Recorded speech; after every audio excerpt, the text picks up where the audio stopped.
My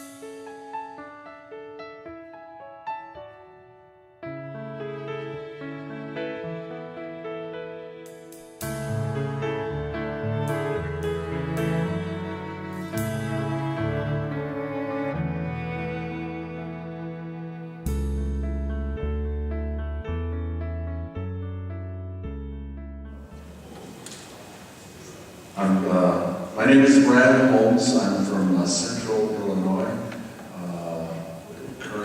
Originally New Mexican by birth, so a native to those of you from this part of the country. And a lot of I have in-laws who live here. My wife's father was a professor at another school in this conference. I can't mention it without people saying boo. Because I just tried it earlier. He was a professor at A&M. And oh, you're okay with it? You're good with that? Okay, good. Oh, well, that's right. They're not in this conference anymore. That's right. Good riddance, he said. No, it's a pleasure to be here and to share with you all, and to be inspired by you. I was thinking as I was sitting out during the worship time, just hearing you sing, hearing your hearts come through the song is worth it for me, and just see people pursuing a life of the Spirit through the music. Very, very exciting. And I'm a college guy. I work at Milligan University, a little tiny school in the middle of nowhere, New Mexican, transplanted into this flat land where the topography is non-existent. Well, no, that's not true. In the summer, they alter the topographical maps because of the elevation of the corn. It's 9 feet higher, and then it's back, and it's just amazing. And that's where God's put me, and where you go to where you're called, and you flourish, and you blossom, and you bloom where you're planted, don't you? Don't you all feel that way too? It's where God has you, and it's no accident. And I really believe that. I've had some opportunities to jump, but just felt like it's the right place for us to stay, and it's been an exciting thing to see happen. With our little school there, which has had great success, very tiny little place, 2,000 students in the school, and choral music is kind of our king, and we've had a great opportunity. Well, hopefully in this first session that I'm going to share with you, that we're going to see some philosophical things come to the fore. It's true, I'm an academician. I speak a lot with academics, and also some church music conferences, but more with academics than in the church settings. So some of the things that I'm going to talk with you about are you're going to feel like maybe they're a little academic, but I must say that these are things that anchor my own work with my own choir, both at the school and in my church work as well. And so I'm kind of talking a little philosophically in this first session, and then we'll get a little more practical with things in the second session, I hope.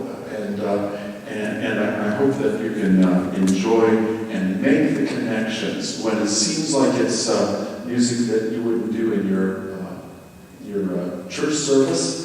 Maybe you can still apply some of these principles. I certainly do with my own choir. I want my choir members to discover with me. I want them to create with me.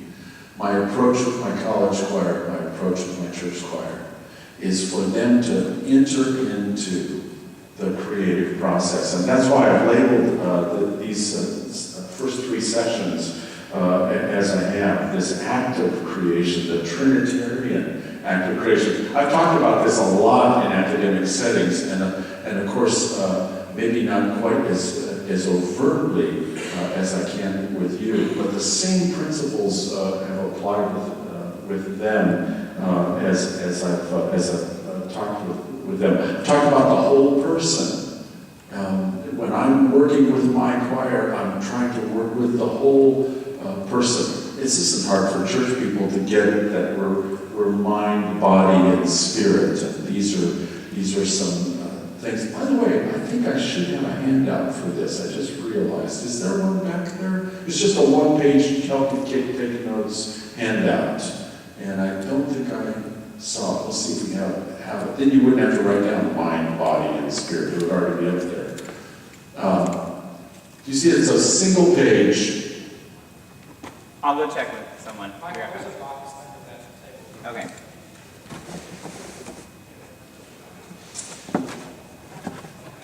Yeah. Well, I'm thinking as I'm killing time here, I'm thinking, we're all searching for renewal to go back and do what we're called to do, aren't we? That's kind of why you're here. We're hunting for something that's going to give us a new idea, revitalize us, encourage us, and hope we're able to do that. Well, it looks like I'm going to strike out on that, so you're on your own note-taking wise. And you can ask,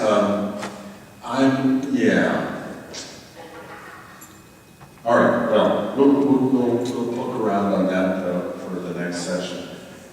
The whole person, I was reading a book called The Mind of the Maker by Dorothy Sayers. She's a contemporary of C.S. Lewis and wandered around with some of those folks. And I was reminded when I was talking with this school group about the mind, body, and spirit, I was reminded of this book. In Dorothy Sayers' book, she talks about, in kind of an interesting parallel, she talks about this act of creation being a three-part structure. In her book, she divides the act of creation into the idea in the mind of the creator, and then the energy, she calls it. The idea, and then the energy, or I like to call it the activity. It's easier for me to comprehend what she's talking about. The activity that brings the idea into the physical realm, the notes and the rhythms for the choir director. That would be the energy. And then the power, or what I like to call the impact of that idea as it's brought to reality, and the meaning that takes on in the end, and the result, let's say, of our performance in a worship service, in the ear of the worshiper or the listener. So I was just reminded of this view, and when I was doing this reading, largely a theological work, but I've shared this with so many academics that creation has an idea, and then an activity, and then it takes on an impact. And it shouldn't be hard for us to conceive this idea. Each of these is a whole. In fact, she posits this as a model for our comprehension of the Trinity. There's the idea, and then there's the realization into the physical realm, and then the impact that follows. Easy for us to comprehend this Trinitarian idea. She relates it to what it might be like if you wrote a book, or you talked about a book. When preparing a book, an author might say, my book is all done. All I got to do is write it down. And so that's a whole idea, a whole concept, completely, entirely on its own, whole, the book. But it hasn't even been put to paper yet. And then it's brought to paper. It has to be brought to paper for us to know of its existence. And then we have to read it. And when we read it, it has an influence over us. And so we have to read the book for it to have any power on us. So there are three ways of defining this work of art, and each one of them is a whole. isn't it? And I thought that's a great picture of the Trinity.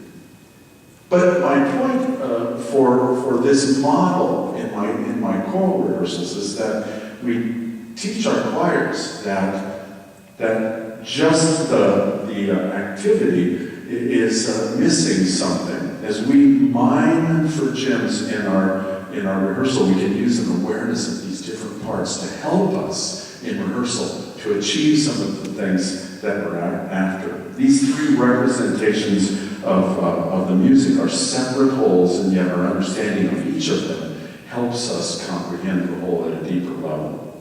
You know, this is what we think about creation. We spend all of our time just trying to get the anthem ready for Sunday morning.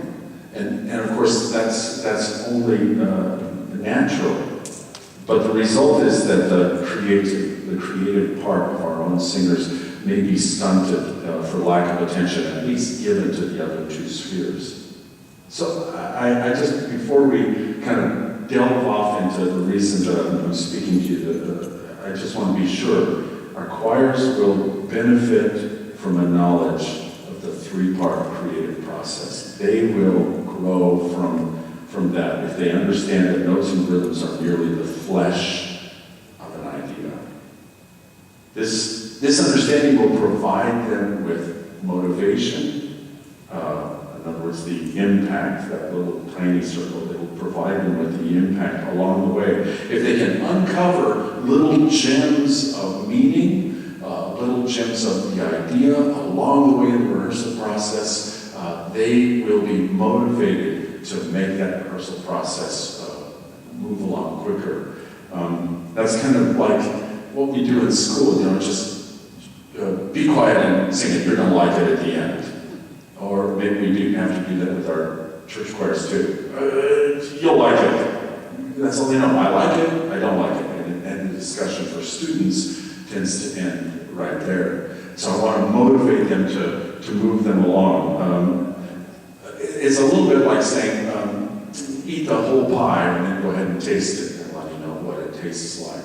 I want them to take a bite, to experience some of these things along the way, and to savor the flavor and encourage them along the way. So there it is. I kind of put those two ideas together. I thought this was interesting. To summarize, creation happens in three realms, each a whole in itself, yet in symbiosis with the other manifestations of the work. And then parallel to this three-part process, this three-part of the human that helps us in the rehearsal process. Isn't this interesting, and why do we care? I mean, it's all very interesting, but what does this mean for my rehearsal?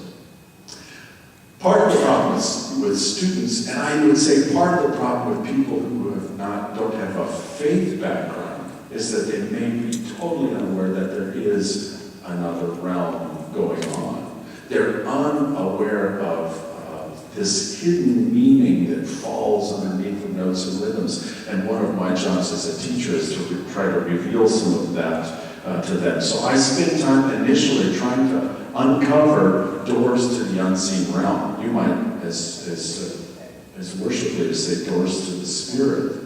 And so as an educator, I may be dancing around that a little bit, but there's this absolutely visceral realm that some students may be completely unaware is impacting them. So I spend a little bit of time trying to figure out how to let them know there is that realm in the educational setting. You know, what do I do to get to the unseen realm? Analogies or poetic allegory? I'm struggling away, you guys. I should apologize. These are things that begin to unlock for them, oh, there's something else going on. Visual art. I love to use visual art for my students and even with my church choir to kind of let them know, hey, there may be something else that's happening here. Let me give you an idea. This is Rembrandt. Self-portrait. And as I look at this, as I look at this picture, I kind of see, and well, it's hard for you to see it on the projection here, but the art critics talk about the two eyes of Rembrandt. One is shadowed, and one stands out in the light, because Rembrandt's known for his work with light and dark. But they talk specifically about these two eyes, and the critics say there's a line drawn right down the center of his face.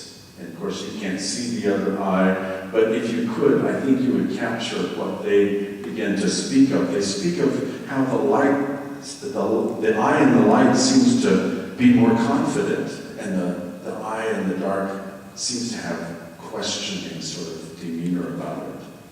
The outside light speaks of the outside person, or the outside, the eye that's lit, its job, the person's position, its status, the public persona of this person. The eye is confident and clear. It makes a statement. And the other eye is uncertain, introspective.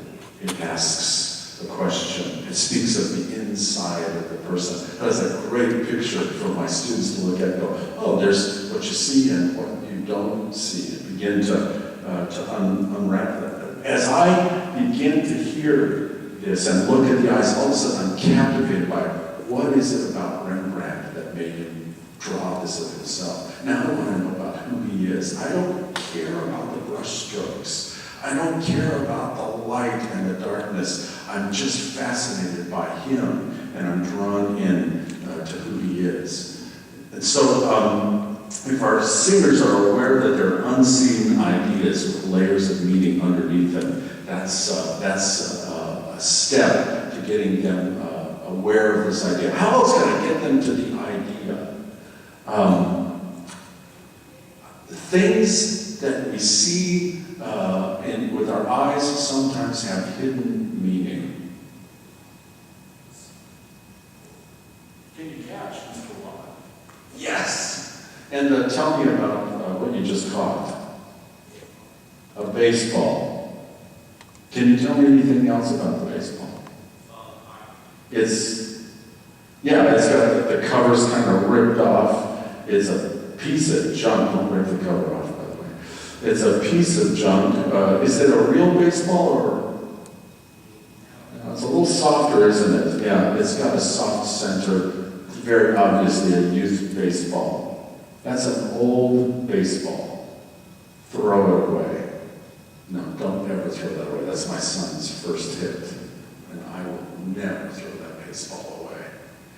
And so, all of a sudden, that takes on meaning. I had a student who got a new job my first year at Millikan. She got a new job in a choir room that had been handled by people, by a woman who had been there for 35 years.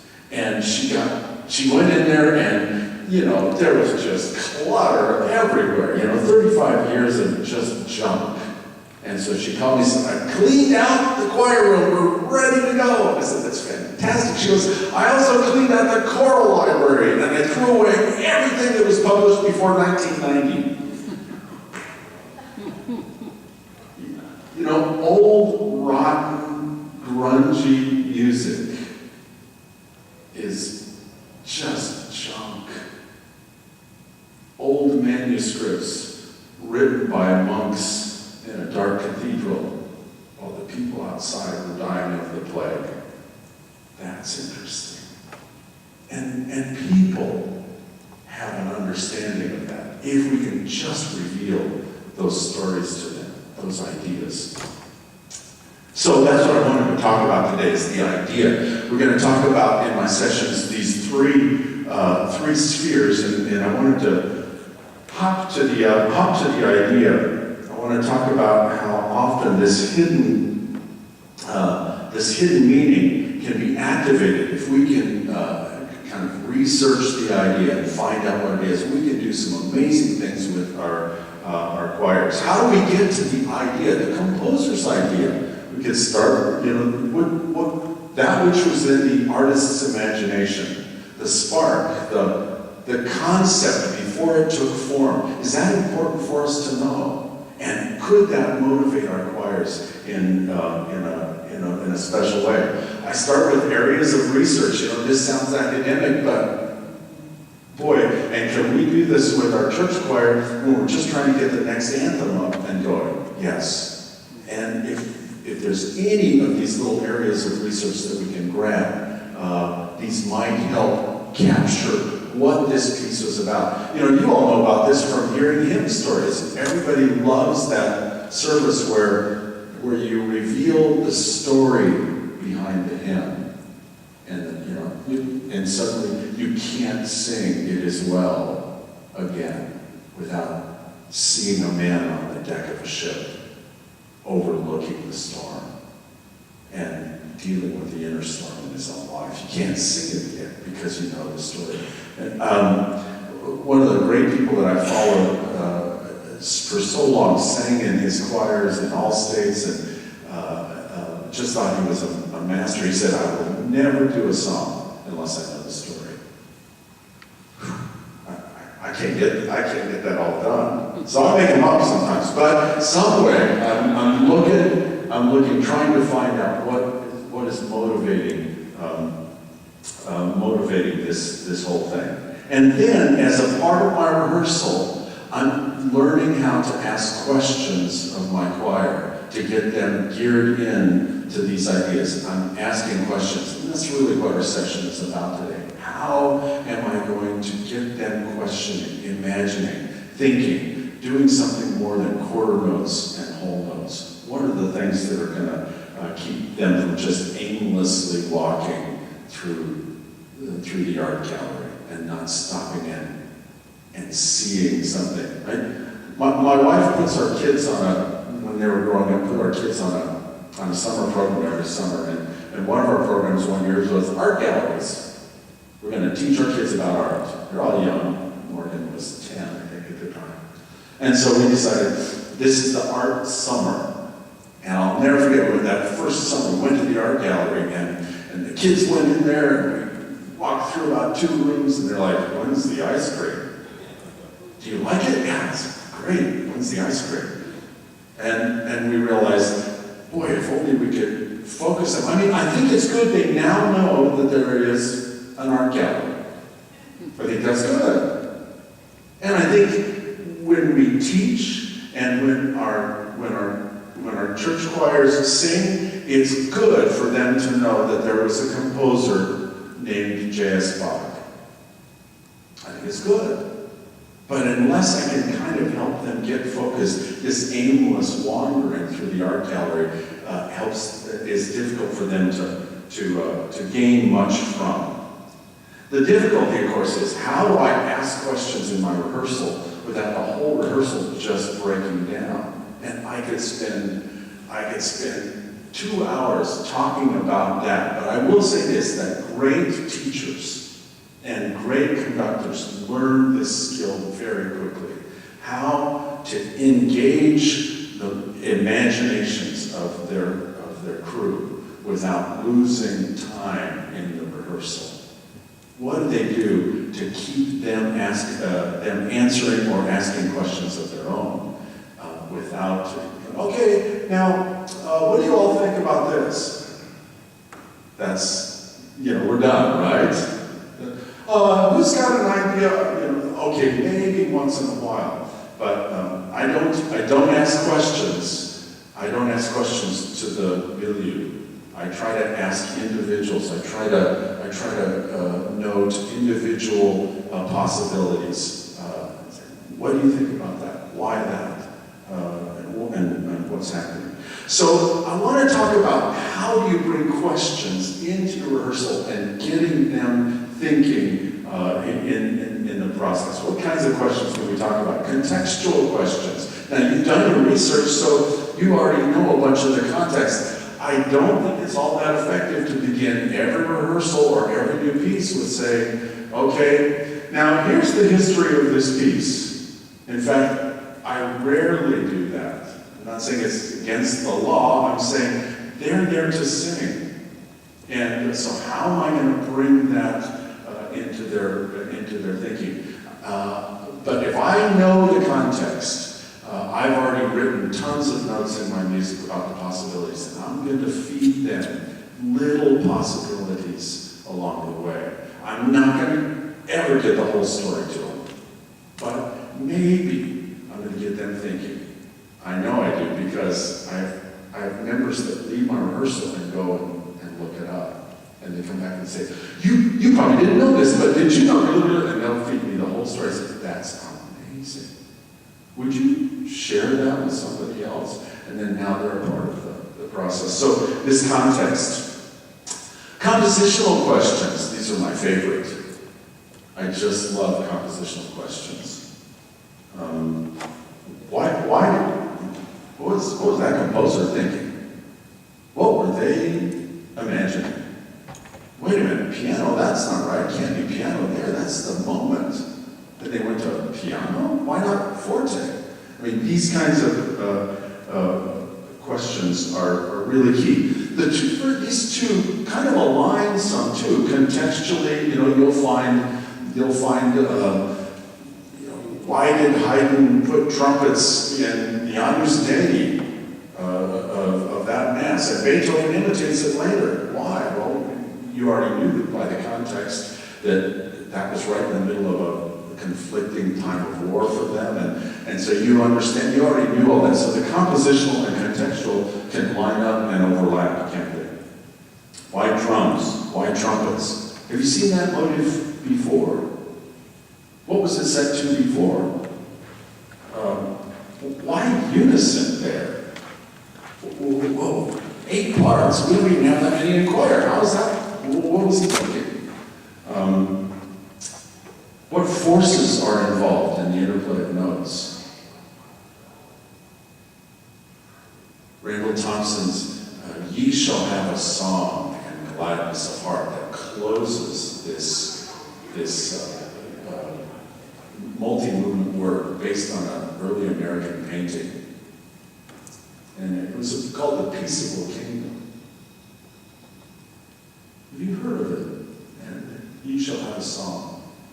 And The Peaceable Kingdom is it's basically the picture of, how do I say it, the wolf and the lamb. So this early American painting shows the wolf and the lamb and the young child with the hand over the hole of the asp.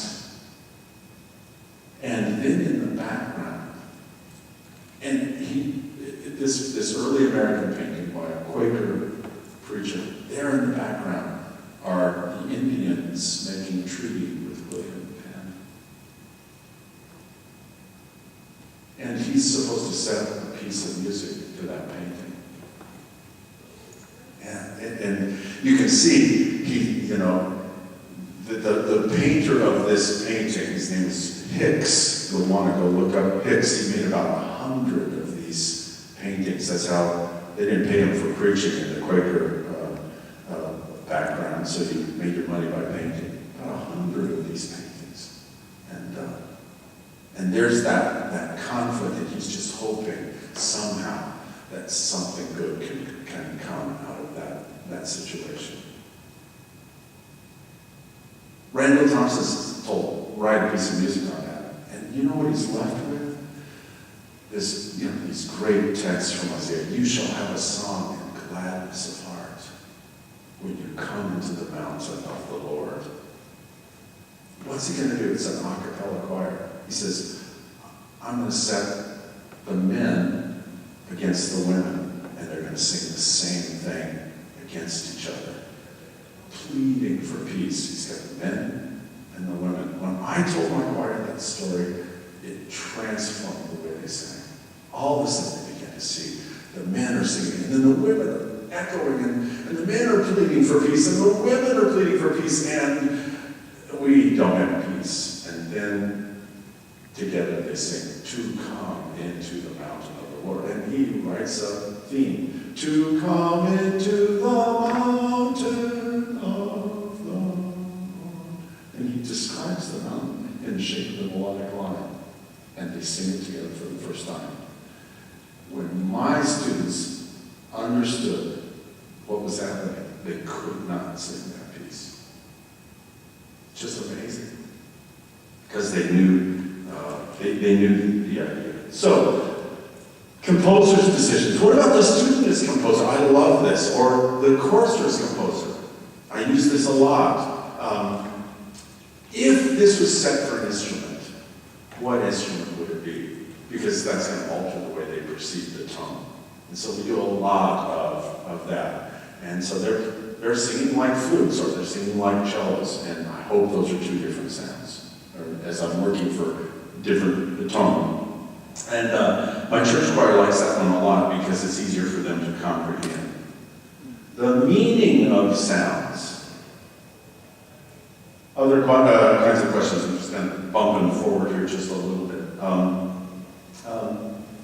Experiential. Now, my wife is a choral director too, and she's just fabulous at this. I don't know how she does it, but everything for her is about food.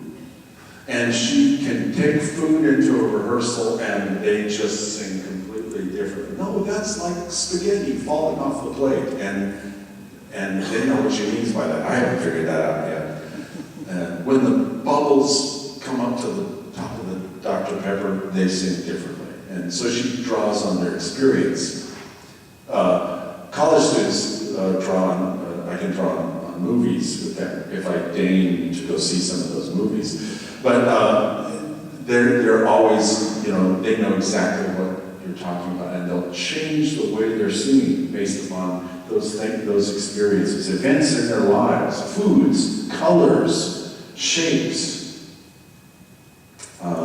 What movie character is singing this? Oh, I've used that a lot. What character is singing that? And how does that work? So I spend a lot of time with those kinds of ideas. And then textual. Gosh, word imagery, poetic techniques. It's not a sacred text, but I was thinking of over my fretful feeling fingertips. The poetic alliteration. Over my fretful feeling fingertips. Do I want more out of the F or less out of everything else underneath it? Now, do you see, as soon as I ask that question, they're reasoning. They're not going to say, over my fretful feeling fingertips monochromatically. They're going to alter the way that they're singing that. I was thinking this as we were singing earlier today for all the saints. I was thinking, would that we spend, and as church musicians, you do this all the time, you spend time in the texts, trying to unwrap what they mean, and it changes the way you sing them. It certainly determines where you're going to take breaths. And I wrote down as we were singing this morning, Thou in the darkness drear there one true light. You remember singing it just a minute ago. For all the saints, Thou wast their rock, their fortress, and their might. Thou, Lord, their captain in the well-fought fight. Thou in the darkness drear there one true light. Well, if you think about it, that's exactly backwards in meaning. Thou in the darkness and drear there one true light is exactly inverted in terms of what it means. Thou in the darkness drear there one true light. Completely different meaning. And so I was reminded of that as we sang it. Spending time with the text. I don't even think my students would know what drear means, so I might want to get out their dictionary for it. Analogies. Other things to draw from. So, questions about the text. Who's the speaker? Are they in community or alone? Is it a reflective text spoken by yourself or with many? What's the subject? What's really the subject? I probably should give you a text. I was conducting a festival the other day, and we were doing this piece, and the text was, I'm walking down this track. It's an American folk song. I'm walking down this track. I've got tears in my eyes. I'm trying to read a letter from my home. And if that train runs me right, I'll be home Saturday night from 900 miles away from home. I turned to the car and said, "What's this about?" And one of the high school boys says, "I don't think it's about a train." I said, "That's right. You are right. I don't think this is about a train." And so what is the subject? What is the subject? Is this scripture? What's its context? Is this scripture? And what's the context? There was something else in the service that reminded me of that. It was in the responsive reading. Oh, I should have kept it. Because I'll get it later, sorry. Hymn stories, again, as we talked about.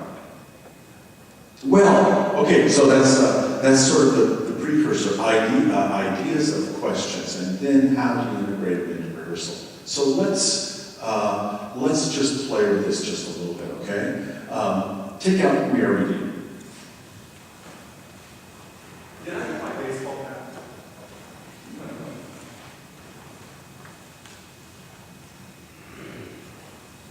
Mr. Womack's going to help us, I understand. What you're doing your master's degree? Collaborative piano. In collaborative piano. Great. Not only I have music. Well, okay.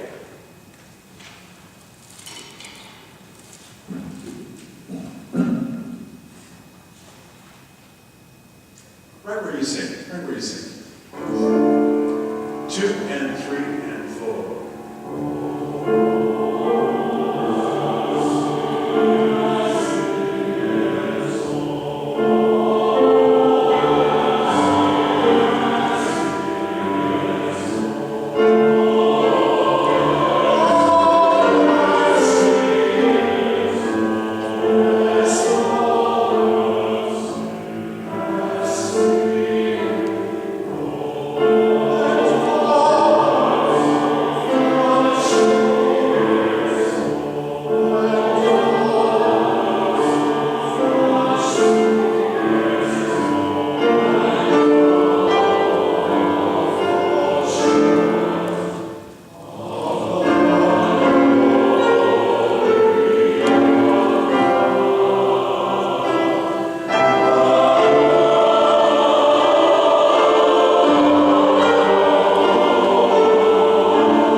instead of sin. Yeah. What's that? Foundation. Interesting. Huh. Oh, what? It is a death march, isn't it?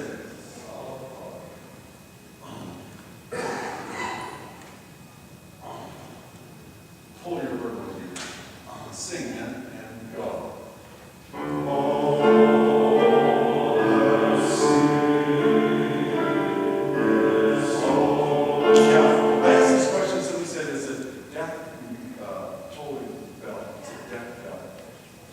That's interesting. How does that change the way you sing? Tolling bell, ready, and go.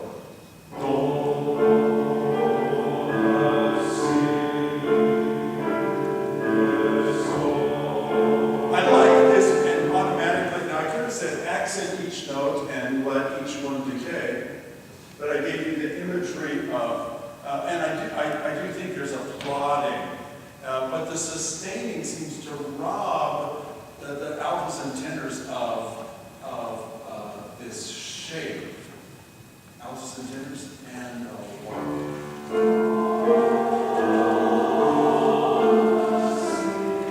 That's interesting. That's interesting. Yes, he does give you hairpins, but it's more than crescendo and decrescendo. There's a lean into the strong beat, which is 1, and then have send is a resignation. It's not a crescendo and decrescendo. Ready and sing. 1. Lean into a 1.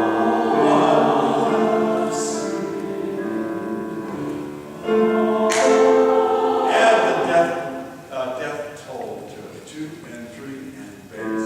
Do. Do.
Don't you feel like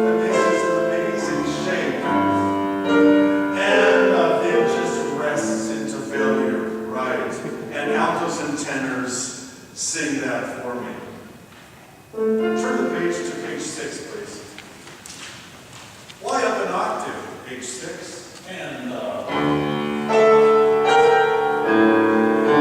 why an octave there? It's the exact same music, isn't it? But it's just, oh yes, just Lord, and it's desperate, isn't it? And look what it sets up right here.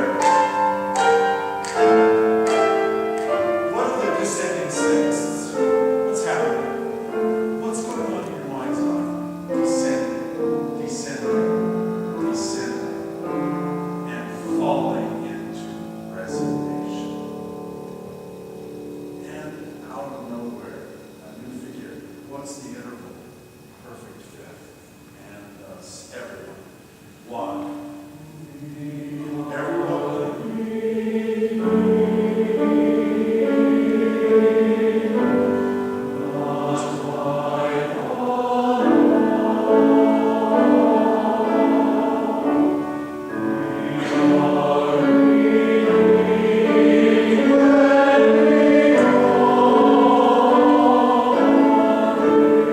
Very good. Just so you know, remember, folks, I'm asking you probably the number of questions I would ask over a rehearsal of 5 separate weeks.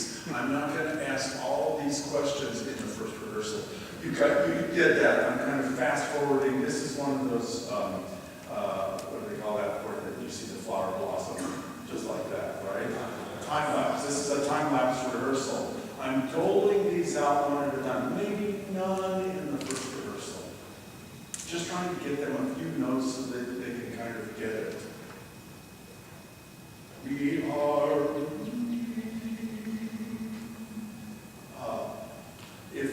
If a long note has to live or die, and I give my part that choice often, is that going to live or die? Is this long note live or die? Oh, and I don't want to tell them to crescendo, but I don't want it to die. Everybody, and one. We are.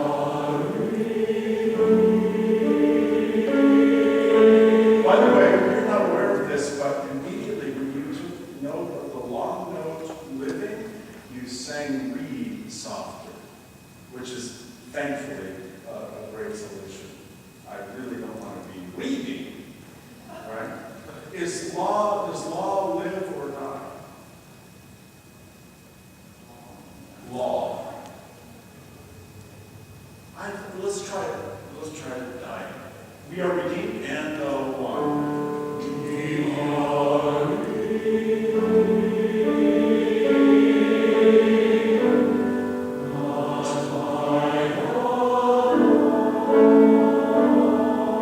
two bars, now 4. Now 4. 4 bars.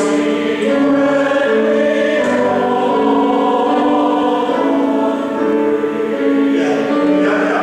And so redeemed when we call them all theology lines up there, doesn't it? Everything's aimed towards the word call. So very often that's part of what word we headed towards, and that's certainly a great example of that.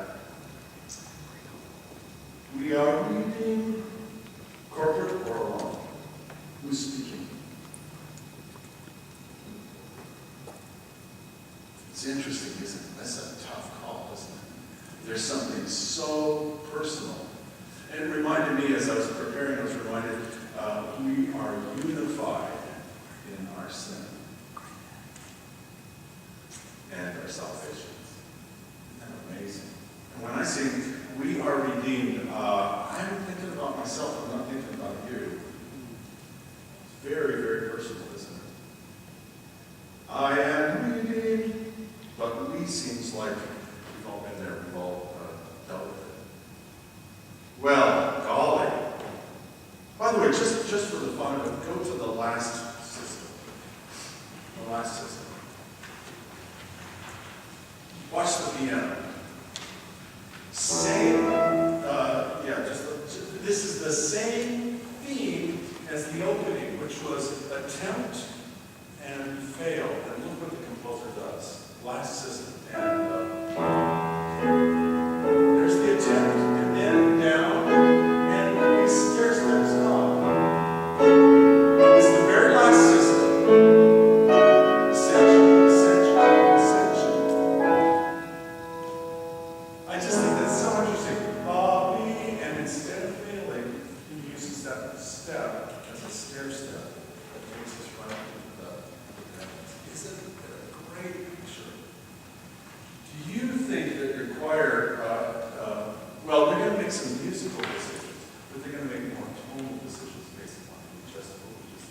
Now, forgive me, but I'm going to use this in our Wednesday night rehearsal, and I'll probably recover some of these same questions, but pretend like you have no idea what I'm doing. I've probably told this story more places than anyone. Oh, by the way, on this piece that we just got to, well, I'll say that for Wednesday. See right there. I probably told this story more times than I care to tell.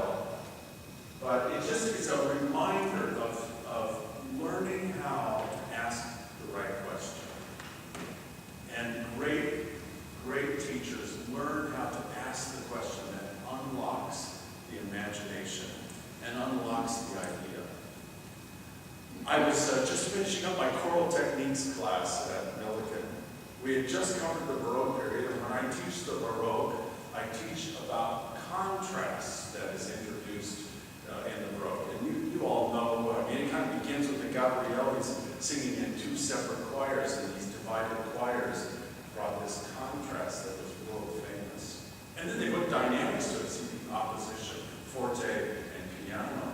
And then out of that came the concerted groups versus the whole group that we understand as the beginning of the concerto, that laid itself out in the world. All these opposites, aria and recitative, chorus and orchestra, all of these. So I had just come from that class, and I was headed home to work with my own children on the art lesson. And Beth gave me an art book, and the art book had this picture in it, and she had to run and do something else. So I'm in charge of the kids for their art lesson. Okay, and I said, I don't know about visual art. I don't know what I'm doing. She says, just follow what the book says. So I opened it and looked at this. I said, this is by Michelangelo. It's called Pietà, one of several of his that on this theme. Two most famously, but this is the most famous one. It's made out of marble, and it was sculpted with hammer and chisel. And then I did what the book told me to do. I asked her students, how do they feel about it? So I said, how do you feel about it? And they said, great. And something in me said, I've missed. And I felt great about it. I felt just fine about it. What was I supposed to do? I knew I had completely missed. And I was missing. And I thought to myself, okay, I've just come out of choral techniques. I don't know why. I said, this is almost Baroque. I mean, it's very late Baroque, Michelangelo. Not quite Baroque, but okay. Do you see any opposites? I don't know why I asked that question. My daughter Morgan is 10. My second daughter Casey is 7. And these are their answers. Mary is looking down and Jesus is looking up. Casey says, Jesus is smooth and Mary is bumpy.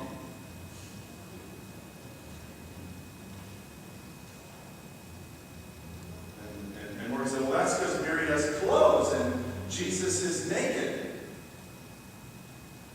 And then they wanted to talk about Adam and Eve.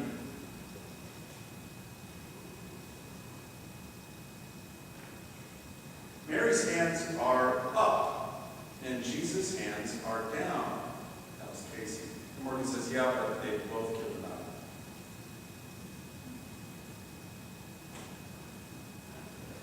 Casey says, Mary is alive and Jesus is dead. And Morgan says, yeah.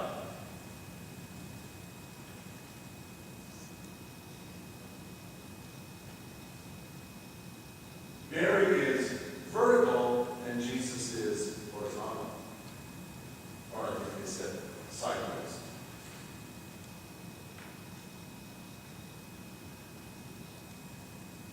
Now I can ask them how they feel about the sculpture. How do you feel about the sculpture? Morgan said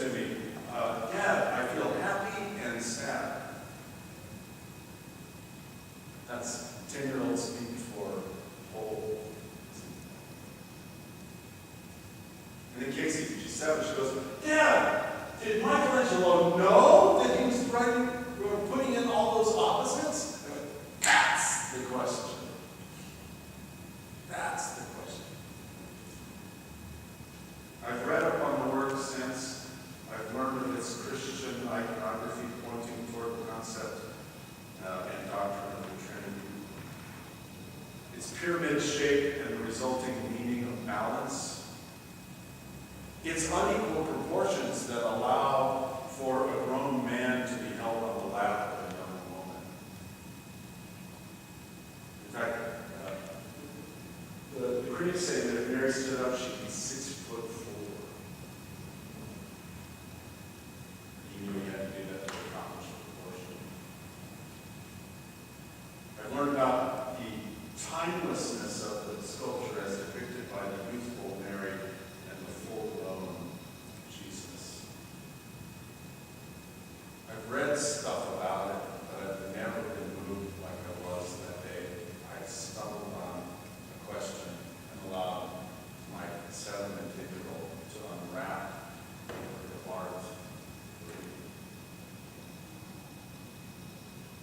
And then to say, I've comprehended and I've felt whole. I think this can apply to our rehearsals and our music. Unwrapping the possibilities for singers, making them part of the creative process.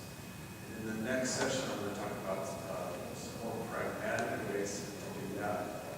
Specifically about how to engage movement in rehearsal and bring the idea into the activity